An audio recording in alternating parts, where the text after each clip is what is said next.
What a beautiful and powerful place. It just lends testimony to the power of gardens to heal people, and we're really grateful for the creators of that garden in San Antonio. We're now going to be talking about caring for trees, and I'm joined by Andrew Anstrom. He is a certified arborist with Bartlett Tree Experts here in Austin. Welcome to the program. Great to have you here. Yeah, thank you. Thanks for having me. This is a great time of year to be thinking about trees. It's tree planting time in Central Texas. I love to plant trees in the fall.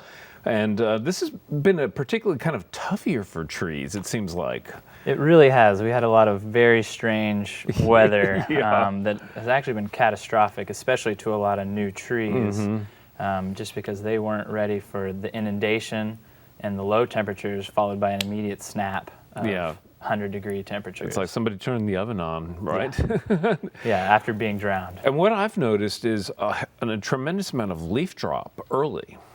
Yes, and I think that was from the heat not being as gradual as we usually get it. And I think it was also from a lot of trees actually losing portions of their root systems to root rot from that heavy inundation that we had early in the summer. I was wondering maybe they just got too exuberant in the spring, put on too much foliage. That's a possibility. I'm sure in some cases that was it, but I've been seeing a lot where I've come in and found rotten roots below the trees that have lost their leaves. Interesting. So anything for those situations that people might want to consider doing? If we have situations like that where we have rain, nonstop for months, and you have trees that are sensitive to root rot or in low areas, or if you find areas where there's pooling water. Pooling water is a sure sign, right? Yes, we actually have a treatment that is preventative for root rot. And it'll actually paralyze the fungus before it can begin rotting out a lot of the roots. Cool. So is that a chemical intervention or a physical intervention? It is chemical intervention. We do an application to the soil, but if the root rot's really bad and it's made its way into the stem, we actually apply it to the stem as well. Okay. Well, people can avoid some rotting situations by planting trees at an appropriate height. And this is something that people just don't get. And we need to repeat this every single year, but always recommend planting just a little bit high, right? Yes, there's an old saying, it's plant them high, they won't die, plant them low, they won't grow. And it really is a good saying, especially because when we get rain here, we get a lot of rain. Yeah. And if you have a low plant, it's going to make a bowl. It's going to rot out that stem and the roots in there. And having it high has a lot of advantages. So yeah, always want to plant high. Yeah, and I typically, just as a gauge, when I say if I'm planting a 5-gallon plant, I set it in the planting hole. I want it to be about an inch or two above the surrounding area. Is that appropriate height, or should I go even higher? Yeah, no, an inch or two is pretty good. If you know you have some space and you think it's going to settle by your soil type, it might even be better to go higher. If you ever, I would always say put it in, and then once you think you got it just right, move it up about an inch. Okay, that makes sense. Yeah. One of the tragedies for a lot of people, and they bring a tree home from the nursery, they're very careful not to disturb the root system. They leave, they put the plant in the ground. And then 5 years, and the plant grows and seems to flourish for 2 or 3 years, maybe as long as 5 years, and all of a sudden it just dies. And this is often caused by girdled roots. How does that occur? So girdled roots are a phenomenon that most often occur because of the way they are in a nursery. The roots will grow out, they'll hit the edge of the pot or whatever container they're in, and they'll start to spiral. And as that spiraling continues, they up them into bigger pots, and the spiraling keeps happening as they hit the edge because they haven't been sold yet. And then they just put that in the soil. Those roots continue to move in that spiral fashion. So as the roots grow, the trees grow, they actually make contact with each other, and they'll start to choke the tree. And a lot of times people won't know there are girdling roots at all until the tree's on its way out from being choked to death. Right. Well, I understand that that you do have an intervention for girdled trees. That sounds real interesting. This even years after the fact.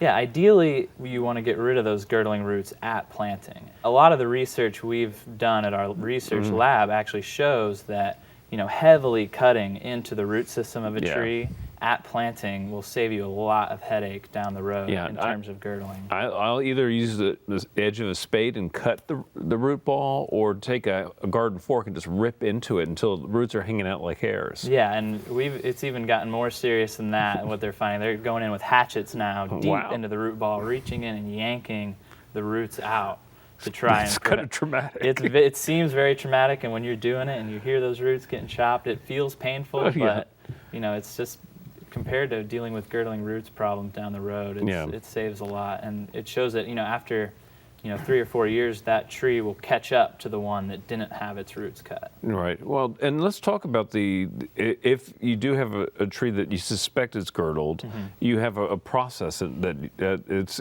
pretty complicated, but it can save the tree. Yeah, it's not super complicated. What we do is we come in with an air tool called an air spade, and this tool basically just fires a powerful blast of air that we use to clean off the base of the tree. Because usually if the roots are girdled, that means the tree's been planted too low, and you can't even see the girdled roots. So first we have to excavate what's called the root collar, or the root flare, where the roots flare out into the soil, and that's where we find those girdling roots. So once we get that all clean and we can see very detailed, which roots we're looking at, which are causing the damage, we go in with wood chisels and mallets and actually surgically remove those roots.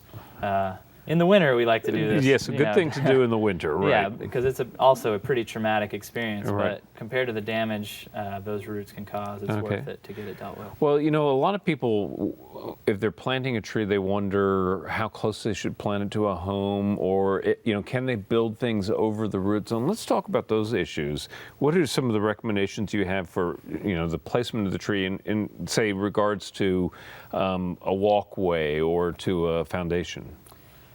There's a general rule of foundation. They say 10 feet. It really depends on the species. Of course. I like that general rule. I think it works pretty well, but everything else is kind of situational. Whenever you're planting a tree, there's a lot of certified arborists who will come to your property at no cost and can help you find a good spot for it. Okay. And that's usually the best, because Okay. there's far too many variables to just give you a general Okay, rule. so let's talk about that root zone and protecting the root zone from, say, a major infrastructure investment, like expanding a home, for example. Yeah.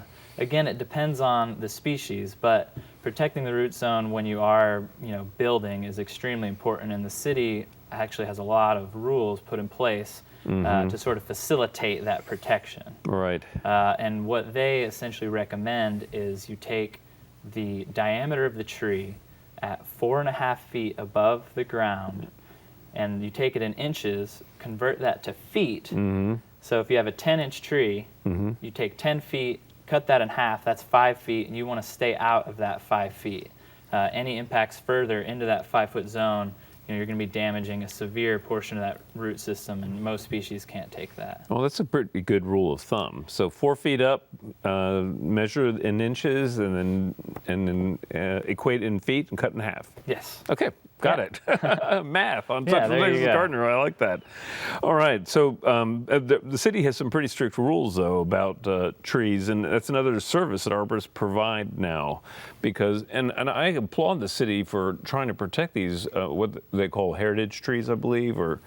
But again, there are rules that apply that people need to be aware of. Actually, I'm a huge fan of the rules the city has put in place, because it helps Austin maintain the green vibrance that we have instead of turning it into a concrete wasteland. Right, right.